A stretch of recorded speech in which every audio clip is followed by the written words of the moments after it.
бул адам биринчилерден болуп туруп ошол кичи футболдун эрежелерин алып келип, мелдештин эрежелерин алып келип, биринчи мелдештерди уюштуруп, ошондон кийин эле дүңгүрөп эле кичи футбол өнүгө баштады. Азыркы убакытта ошо баардыгы тең эле кичи футбол жөнүндө сүйлөп атканда, тарыхы жөнүндө айтып атканда, Медет Букуевдин түздөн түз тиешеси бардыгын дайыма тастыктап айтышат.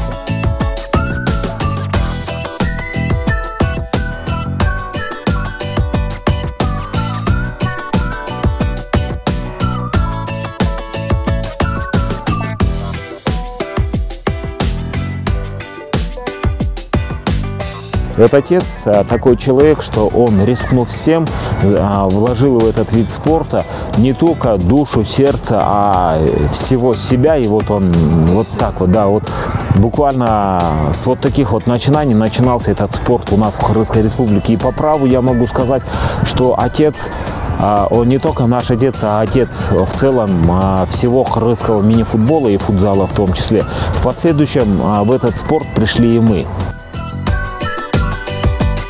Кичи футбол өзүнүн биринчи этабын басып өттү.